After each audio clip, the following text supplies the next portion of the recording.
Modem, démocrate et écologiste. Merci Madame la maire. Je dois avouer aujourd'hui que j'ai eu le sentiment d'être dans une certaine réalité parallèle. Alors pas simplement pour vous avoir entendu critiquer la solidarité entre les territoires ou encore la revalorisation du salaire des fonctionnaires, mais parce que vous continuez à vous exempter de toute critique, puisque tout est de la faute d'autrui, et surtout parce que la dégradation des indicateurs est pour vous un non-sujet. Or, le budget que vous nous présentez est caractérisé par une fuite en avant, mais une fuite en avant qui dure depuis 2014 et qui emmène inéluctablement Paris dans le mur. Vous avez laissé filer tous les fondamentaux qui présentent aujourd'hui un visage particulièrement inquiétant. Si la crise a évidemment eu un impact, elle n'est pas responsable de la situation car la spirale était engagée depuis fort longtemps. Et les indicateurs parlent d'eux-mêmes. Au 31 décembre 2022, nous atteindrons 9 milliards de dettes.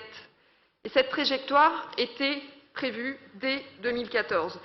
Alors non, l'artifice des loyers capitalisés n'est pas un simple jeu d'écriture comptable, parce que cette cavalerie budgétaire a des implications réelles pour les bailleurs et, in fine, pour les locataires du parc social de la ville. Nous avons toujours soutenu la loi SRU et œuvré pour que la ville remplisse ses obligations. Mais aujourd'hui, on est en droit de se demander si les conventionnements à Paris ont pour objectif l'augmentation du nombre de logements sociaux ou simplement de boucler le budget de la ville. Corollaire, la charge de la dette qui grève le budget de la ville, entre 200 et 300 millions d'euros par an et qui pèsera sur les Parisiens, tous les Parisiens, et notamment les plus jeunes, mais aussi sur la mise en œuvre des futures politiques publiques, mais également les agents de la ville.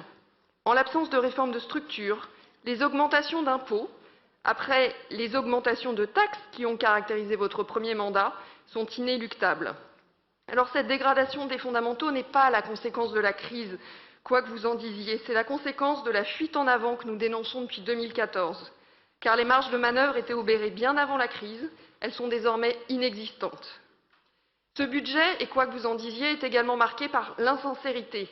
Alors quelques exemples simplement, je reviendrai rapidement sur la question du stationnement.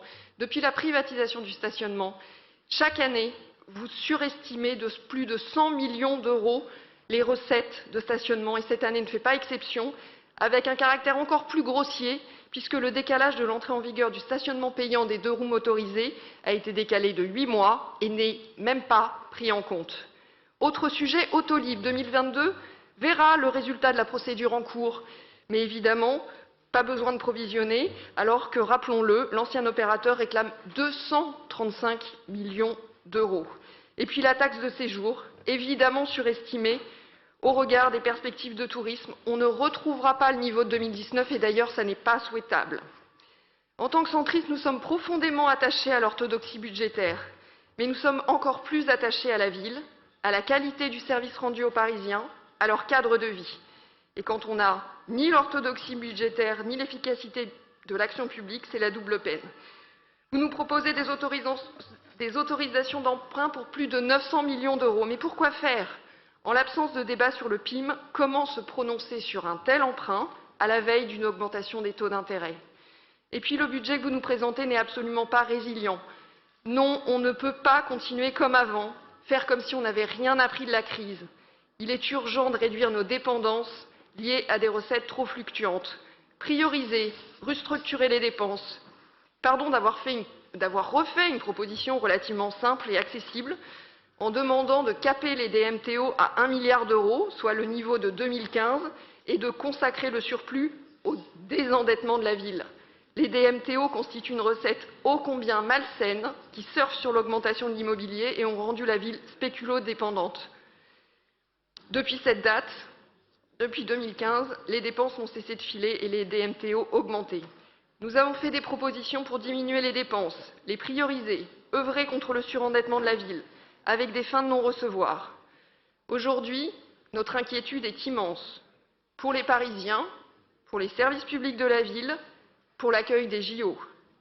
Comment peut-on imaginer continuer ainsi avec un budget caractérisé par la fuite en avant, un budget marqué par l'insincérité et un budget qui ne prépare pas la ville aux enjeux d'aujourd'hui et de demain? Nous sommes au bout du bout d'un système. D'ailleurs, nous sommes un peu à bout aussi, et les Parisiens également. Alors foncer dans le mur en klaxonnant ne fait pas disparaître la dette, ni ne donne de marge de manœuvre. Ne comptez pas sur nous pour y participer. Je vous remercie. Merci, madame.